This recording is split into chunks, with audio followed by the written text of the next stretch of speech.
내일까지 의식이 돌아오지 않으면 그 누구도 장담할 수 없는 상황입니다. 대식은 간이식을 받고 기적처럼 살아났지만 정작 그 목숨을 건 무철은 지금 생사를 오가고 있습니다. 만약 대식이 이 사실을 알게 된다면 자신을 살리려다 친구가 죽을지도 모른다는 현실을 어떻게 받아들일 수 있을까요? 그리고 무철은 과연 다시 눈을 뜨게 될까요? 이야기는 지금부터 시작됩니다. 수술실 불빛이 꺼지고 긴장된 얼굴의 가족들 앞에 의사가 모습을 드러냈습니다. 모두가 숨을 죽인 채 기다리는 순간 의사는 차분하면서도 안도하는 표정으로 말했습니다. 김대식 씨 수술은 무사히 끝났습니다. 큰 고비는 넘겼습니다. 곧 의식을 되찾으실 겁니다. 그 말이 끝나자마자 복도는 울음과 환희가 뒤섞였습니다.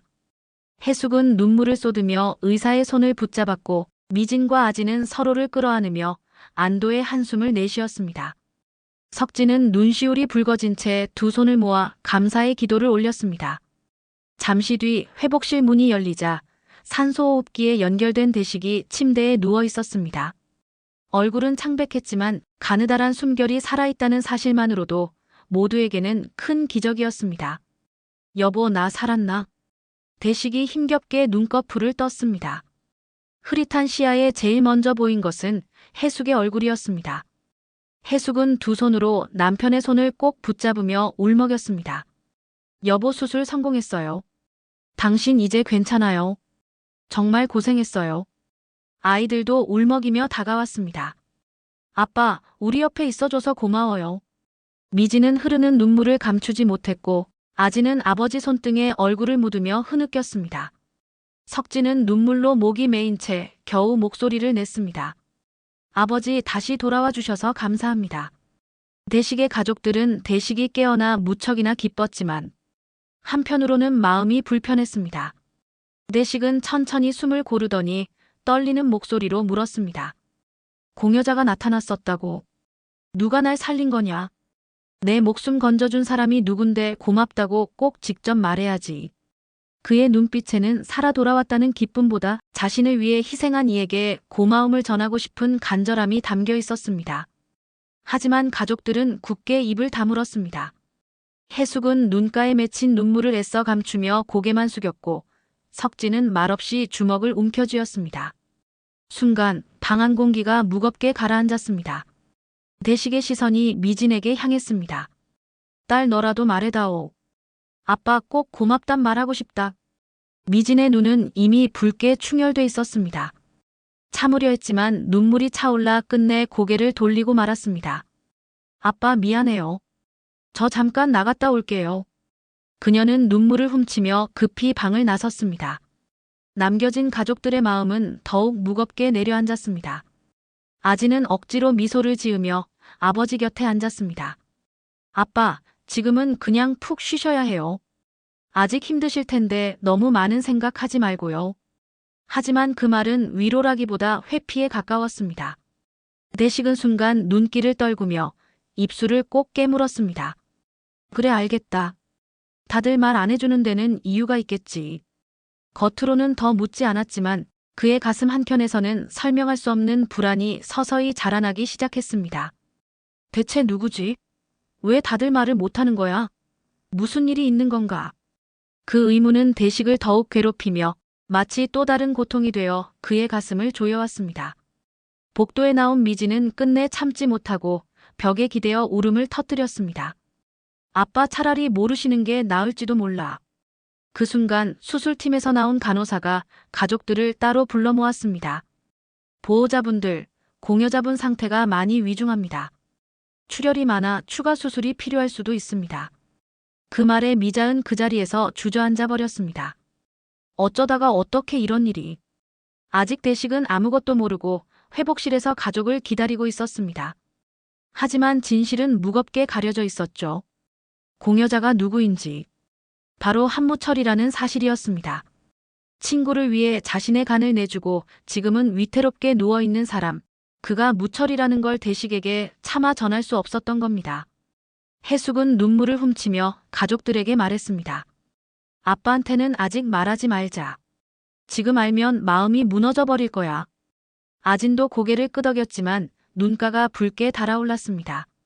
근데 엄마 아빠는 언젠가 알게 될 거예요. 그때 아빠 마음이 더 아프면 어떡하죠? 가족들은 서로를 바라보며 깊은 한숨만 내쉬었습니다. 그 사이 회복실에 혼자 남은 대식은 가족들이 숨기는 무언가가 있음을 직감하고 있었습니다. 분명히 뭔가가 있다. 내가 모르는 진실이. 그 불안은 점점 커져 결국 그를 또 다른 절망 속으로 끌고 가고 있었습니다. 며칠 뒤 대식은 회복실 침대에 앉아 있었습니다. 몸은 아직 무거웠지만 정신은 또렷해지고 있었죠. 그는 다시 가족들에게 물었습니다. 대체 누가 날 살린 거냐? 이름이라도 말해다오. 고맙다는 말은 해야 하지 않겠냐? 해숙은 고개를 숙이고 대답하지 못했습니다. 미지는 눈가가 붉어진 채로 말했습니다. 아빠 지금은 그냥 건강부터 챙기세요. 하지만 대식은 점점 목소리를 높였습니다. 이렇게 목숨을 건 은혜를 받았는데 내가 그 사람 얼굴도 모른 채 살아가란 말이냐? 그게 더 죄스러운 일이지 않겠냐? 대식은 병실 침대에 누운 채 회복된 몸이 아직 무겁고 힘겨웠습니다. 그럼에도 불구하고 그는 계속 가족들에게 묻고 있었습니다. 누가 날 살린 거냐? 고마운 사람 꼭 만나야지. 꼭 직접 고맙다고 해야지. 그러나 해숙은 고개를 떨군 채 말이 없었고 미지는 눈물이 차올라 고개를 돌려버렸습니다. 아지는 그저 억지로 미소를 지으며 말했습니다. 아빠, 지금은 그냥 좀 쉬셔야 해요. 아직 회복이 덜 되셨잖아요. 대식은 의아해하며 눈빛을 굴렸습니다. 왜 대답을 안 하는 거냐? 뭔가 숨기는 게 있지. 도대체 누구야? 그때였습니다. 옆에서 울음을 참고 있던 미진이. 결국 더는 버티지 못했습니다. 입술을 세게 깨물던 그녀는 눈물을 뚝뚝 흘리며 터뜨렸습니다. 아빠, 그 사람 무철 아저씨예요. 아빠 살리려고 자기 간을 내주셨어요. 순간 병실의 공기가 얼어붙었습니다. 대식의 눈동자가 흔들리며 굳어졌고 손끝이 떨리기 시작했습니다. 뭐라고? 무철이가 나 때문에. 그는 믿기지 않는 듯 허공을 멍하니 바라보다가 곧 두 손으로 얼굴을 감싸며 몸을 웅크렸습니다. 숨결이 거칠어지고 목소리는 떨렸습니다. 무철이가 날 살리려고 목숨을 걸었다고. 그 자식이 나 같은 놈을 위해서 그럴 짓을 했다고. 해숙은 결국 남편의 어깨를 붙잡으며 눈물을 흘렸습니다. 여보, 그래서 우리가 차마 말하지 못했던 거예요. 당신이 알면 더 힘들어할까봐. 당신이 죄책감에 무너질까봐. 하지만 대식은 벌떡 고개를 들며 울먹였습니다. 그럼 무철이는 지금 어디 있어? 왜 얼굴도 안 비추는 거야? 내가 당장 무철이 병실로 가야겠다. 그러나 가족들은 그를 막을 수밖에 없었습니다. 미지는 눈물에 젖은 얼굴로 떨리는 목소리를 냈습니다. 아빠, 안 돼요. 무철 아저씨 지금 의식이 없으세요. 의사 선생님도 위독하시다고 했어요. 그 말이 떨어지는 순간 대식의 눈에서 폭포처럼 눈물이 쏟아졌습니다. 그는 두 손으로 얼굴을 감싼 채 흐느끼며 절규했습니다. 뭐라고? 무철이가 간이식을 한다는 걸 아무도 말리지 않았단 말이야. 무철이가 저렇게 누워있는데 내가 이간으로 좋아서 웃을 줄 알았냐? 내가 이 목숨을 붙잡고 마음 편히 살 수 있을 거라 생각했냐? 대식의 울음은 더 이상 억제할 수 없는 오열로 번졌습니다. 가슴을 치며 머리를 흔들며 그는 어린아이처럼 울부짖었습니다. 그 곁에서 해숙도 미진도 아진도 모두 눈물을 흘리며 따라 울었습니다. 가족 전체가 병실 한가득 울음바다가 되어버렸습니다. 대식은 수술 직후라 걸음조차 제대로 떼기 힘들었지만 가슴속에서 치밀어 오르는 그리움과 죄책감이 발길을 멈출 수 없게 만들었습니다. 가족들이 말렸지만 그는 고개를 저었습니다. 안 가면 안 돼. 지금 당장 무철이를 봐야겠어. 떨리는 다리를 이끌며 병실 문 앞에 서자 대식의 심장은 미친 듯이 뛰었습니다. 문을 열자 차가운 약품 냄새와 함께 들려오는 기계음이 귀를 때렸습니다. 삐 일정하게 이어지는 소리 속에 무철은 마치 깊은 잠에 빠진 듯 움직이지 않고 누워 있었습니다. 코에는 산소줄이, 팔에는 수많은 주사바늘이 꽂혀 있었고 창백하게 말라버린 얼굴은 대식의 심장을 바늘로 찌르듯 아프게 만들었습니다. 대식은 가까스로 침대 곁에 다가갔습니다. 그가 손을 뻗어 무철의 차가운 손을 잡는 순간 억눌렀던 눈물이 터져 흘러내렸습니다. 무철아, 이게 뭐냐? 도대체 이게 뭐 하는 짓이냐? 평생 내가 널 원망만 했지 제대로 고맙다 말한 적도 없는데 어쩌자고 나 같은 놈 살리겠다고 내 몸까지 이렇게 내던진 거냐? 목소리는 점점 갈라지고 그의 어깨는 부들부들 떨렸습니다. 차라리 그냥 날 떠나게 두지 그랬냐? 내가 널 이렇게 만들려고 목숨 구걸한 것도 아닌데 하늘이 왜 이런 벌을 주는 거냐? 그의 말은 흐느낌으로 끊어졌고 눈물은 쉼없이 무철의 손등을 적셨습니다. 대식은 두 손으로 무철의 손을 덥석 감싸쥐며 오열했습니다. 미안하다 무철아.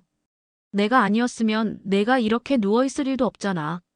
내가 아니었으면 난 벌써 저 세상에 갔을 텐데. 내가 어떻게 살아, 내 덕에 살아난 내가 어떻게 이 죗값을 치르냐. 그는 무릎을 꿇고 마치 죄인이 재판장 앞에 선 듯 떨며 울부짖었습니다. 내가 이제야 알았다. 내가 진짜 친구였다는 걸. 내 평생의 복이 바로 너였다는 걸. 그런데 이렇게 늦게 깨달아 버렸구나. 그때였습니다. 고요하던 병실에 작은 기적이 일어났습니다. 무철에 굳어있던 손가락이 아주 미세하게 움직인 겁니다. 대식은 깜짝 놀라 고개를 번쩍 들었습니다. 무철아, 방금 내가 움직였지? 나 지금 잘못 본 거 아니지? 제발 다시 해줘. 눈 좀 떠봐라. 그의 목소리에는 애절한 간절함이 묻어 있었습니다. 마치 다시는 기회가 없을까 두려워 몸부림치는 듯 했습니다. 잠시 후 무철의 손끝이 또다시 움찔했습니다. 그리고 천천히, 아주 천천히 그의 눈꺼풀이 떨리며 열렸습니다. 흐릿한 눈빛이 방안을 헤매다 마침내 대식에게 닿았습니다. 무철은 숨을 몰아쉬며 힘겹게 입술을 열었습니다. 바보 같은 놈아, 울긴 왜 울어? 그 한마디가 들려오는 순간 대식은 마치 가슴 깊은 곳이 무너지는 듯 했습니다. 억눌렀던 감정이 폭발하며 다시금 오열이 터져나왔습니다. 무철아, 내가 눈만 뜨면 됐다. 그걸로 됐다. 이번엔 나도 도망 안 간다. 우리 진짜 친구로 끝까지 가자. 죽는 날까지 다시는 놓치지 말자. 무철의 눈가에도 뜨거운 눈물이 맺혔습니다. 그는 힘겹게 손을 들어 대식의 손을 꼭 쥐었습니다. 그 손에는 지난 40년의 원망과 다툼, 후회와 죄책감이 모두 녹아 있었습니다. 그래, 우리 친구잖아. 짧지만 묵직한 대답. 그 속에는 말보다 더 깊은 용서와 사랑이 담겨 있었습니다. 대식은 그 말에 고개를 끄덕이며 또다시 눈물을 쏟아냈습니다. 그래, 맞다. 친구 그 한마디면 됐다. 병실 안은 눈물과 감동으로 가득 찼습니다. 기계음마저도 마치 두 사람의 화해를 축복하는 듯 잔잔히 울려 퍼지고 있었습니다. 대식의 손을 붙잡은 채 간신히 눈을 뜬 무철. 그 순간 복도에 서 있던 해숙은 두 손으로 얼굴을 가리며 흐느꼈습니다. 여보, 무철 씨가 드디어 깨어났어. 그 목소리에는 놀람과 감사, 안도가 뒤섞여 있었습니다. 문틈으로 몰래 바라보던 미진과 아진도 결국 눈물을 터뜨리며 서로를 꼭 껴안았습니다. 아빠, 이제 괜찮아질 거야. 아저씨도 살아계셔. 그때 복도 끝에서 발걸음 소리가 다가왔습니다. 무철의 아내 미자와 가족들이었습니다. 미자는 떨리는 손으로 병실 문을 잡고 안으로 들어왔습니다. 의식이 돌아온 남편을 보는 순간 무릎이 풀리듯 주저앉으며 울부짖었습니다. 여보, 당신 정말 나쁜 사람이에요. 안 깨어나면 어떡할 뻔했어. 나 혼자 두고 가려고 했잖아요. 태아는 아버지 옆으로 다가와 눈물을 삼키며 손을 꼭 잡았습니다. 아버지 깨어나셔서 정말 다행이요. 얼마나 걱정했는데요. 대식은 그런 미자와 태아를 바라보다가 울먹였습니다. 미자 씨, 태아야, 내가 평생 무철이 원망만 했는데 결국 날 살린 건 저 사람입니다.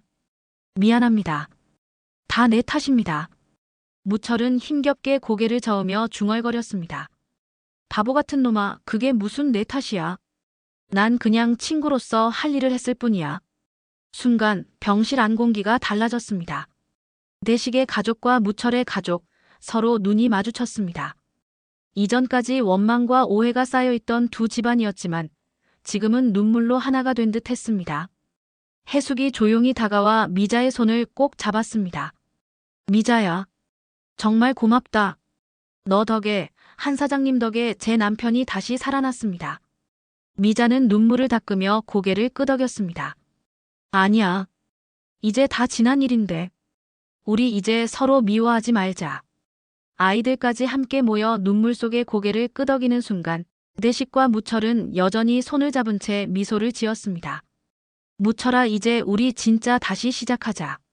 그래, 대식아. 남은 인생은 싸우지 말고 그냥 웃으며 살자.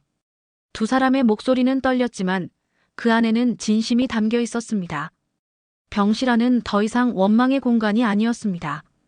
눈물과 화해, 그리고 새 출발을 다짐하는 따뜻한 울음소리로 가득했습니다. 여러분, 결국 두 사람은 서로를 살려내며 진정한 친구로 다시 태어났습니다. 사람이 가진 가장 큰 대우는 돈도 권력도 아닌 옆에 있는 사람이 아닐까요? 대식과 무철의 우정처럼 말입니다. 한편 법정안은 차갑고 무거운 공기로 가득했습니다. 한치 앞도 쉽게 내다볼 수 없는 정적 속에서 모든 시선은 피고석에 앉아있는 최규태에게 쏠려 있었습니다. 규태는 오늘만큼은 평소의 뻔뻔스러운 태도도 억울하다는 억지도 없었습니다. 두 손을 가지런히 모은 채 고개를 푹 숙이고 있었고 얼굴에는 깊은 주름과 피곤이 고스란히 새겨져 있었습니다. 방청석 앞줄에는 황금옥과 최진태가 나란히 앉아 있었습니다. 금옥은 두 손을 꼭 맞잡은 채 손가락이 하얗게 질릴 만큼 힘을 주고 있었고 진태는 굳은 얼굴로 형의 뒷모습만 바라보며 마음속 기도를 이어가고 있었습니다. 그때 판사의 묵직한 목소리가 울려 퍼졌습니다. 피고인 최규태 씨, 불법 자금 운용 및 대운빌딩 불법 소유와 관련된 문제 모두 인정하십니까? 순간 법정안은 숨소리조차 사라진 듯 조용해졌습니다. 규태는 천천히 고개를 들어 판사를 바라보다가 단호하게 대답했습니다. 네, 인정합니다. 모두 제 잘못입니다. 그동안은 가족을 위해서라며 제 스스로를 속였지만 결국 제 욕심이었습니다. 친구를 배신하고 가족을 눈물 짓게 한 죄 이제는 피하지 않겠습니다. 달게 받겠습니다. 그의 목소리는 낮았지만 흔들림이 없었습니다. 순간 방청석의 금옥은 눈을 질끈 감았고 진태는 목이 메어 고개를 숙였습니다. 판사는 서류를 한 장 한 장 넘기며 깊은 한숨을 내쉬었습니다. 피고인은 범행을 인정하고 깊이 반성하고 있습니다. 무엇보다 대운 빌딩을 원래 주인에게 반환하며 피해 회복을 위해 노력한 점을 참작합니다. 그리고 마지막 판결문을 읽는 순간 법정은 긴장으로 얼어붙었습니다. 이에 본 법정은 피고인 최규태에게 징역 6개월, 집행유예 2년을 선고합니다. 순간 방청석의 금옥은 주저앉을 뻔하며 입술을 움켜쥐었고 진태는 눈시울이 붉어진 채 크게 숨을 내쉬었습니다. 큰 실형을 피했다는 사실에 그제야 안도의 눈물이 맺혔습니다. 규태는 판사의 말을 끝까지 들은 뒤 깊게 고개를 숙였습니다. 그 표정에는 다짐과 후회, 그리고 아직 끝나지 않은 속죄의 길이 함께 담겨 있었습니다. 금옥은 가슴에 손을 얹으며 속으로 중얼거렸습니다. 오빠, 민용이랑 콩콩이가 기다리고 있어. 빨리 돌아와. 법정 밖으로 나오는 순간 규태는 처음으로 방청석을 향해 눈길을 돌렸습니다. 눈물 젖은 금옥의 얼굴, 굳게 선 동생 진태의 모습이 그의 가슴을 파고들었습니다. 그리고 규태는 비틀거리듯 고개를 숙이며 자신을 기다려준 가족에게 무언의 약속을 건넸습니다. 6개월 뒤 흐린 하늘 아래 유치장 앞 철문이 열리고 수척해진 얼굴의 규태가 천천히 발을 내딛습니다. 그동안의 고생이 얼굴에 고스란히 묻어 있었지만 눈빛만큼은 달라져 있었습니다. 그 순간 문 밖에는 그를 기다리는 사람들이 있었습니다. 금옥 진태, 그리고 아들 민용이었습니다. 민용이 가장 먼저 달려와 아버지를 껴안았습니다. 아빠. 그 짧은 한마디에 규태의 굳었던 표정이 무너져 내렸습니다. 그는 떨리는 손으로 아들을 끌어안으며 목이 메었습니다. 민용아, 아빠가 많이 늦었지. 하지만 이제 다시 시작해보자. 그 옆에서 금옥이 조심스럽게 다가왔습니다. 그녀의 얼굴에는 눈물이 고였고 오히려 환한 미소가 번지고 있었습니다. 배는 어느새 불러와 있었고 두 손은 본능적으로 태명을 불러오듯 콩콩이를 감싸고 있었습니다. 금옥은 떨리는 목소리로 말했습니다. 오빠 고생했어요. 이제 됐어요. 이제는 우리만 보고 살아요. 규태는 그 말을 듣자 더는 참지 못하고 그녀를 끌어안았습니다. 금호가 미안하다. 정말 미안하다. 앞으로는 민용이랑 너 그리고 곧 태어날 콩콩이만 생각하며 살 거야. 다시는 바보 같은 짓 안 할 거야. 뒤에서 지켜보던 진태도 차갑던 얼굴이 풀리며 미소를 지었습니다. 형님, 이제 정말 끝입니다. 가족이 기다리고 있으니 이제는 후회 말고 지켜주세요. 그 순간 네 사람은 서로를 바라보며 조용히 눈물을 흘렸습니다. 유치장을 나오던 차가운 바람 대신 그들의 마음에는 새로운 온기가 스며들고 있었습니다. 몇 달 뒤 산부인과 복도. 흰 벽 아래 조명이 환하게 비추고 있었지만 그곳의 분위기는 긴장과 초조함으로 가득했습니다. 금옥은 분만실 안에서 진땀을 흘리며 진통과 싸우고 있었습니다. 아하, 제발 우리 아기 무사히 나오게 해주세요. 그녀의 얼굴은 힘겨움으로 일그러졌지만 눈빛만은 강했습니다. 그 옆에서 간호사들이 다급하게 움직이며 그녀를 격려했습니다. 한편 분만실 문 앞 의자에는 규태가 앉아 있었습니다. 손가락을 수없이 꼼지락거리며 무릎을 치고 또 일어났다가 앉기를 반복했습니다. 민용은 아버지 옆에서 손을 꼭 잡고 있었습니다. 아빠, 걱정하지 마요. 엄마랑 아기도 잘 버틸 거예요. 하지만 규태의 눈빛은 흔들렸습니다. 그는 중얼거리듯 말했습니다. 민용아, 아빠가 내 엄마한테, 너한테, 그리고 콩콩이한테 너무 큰 죄를 졌다. 그래서 더 무섭다.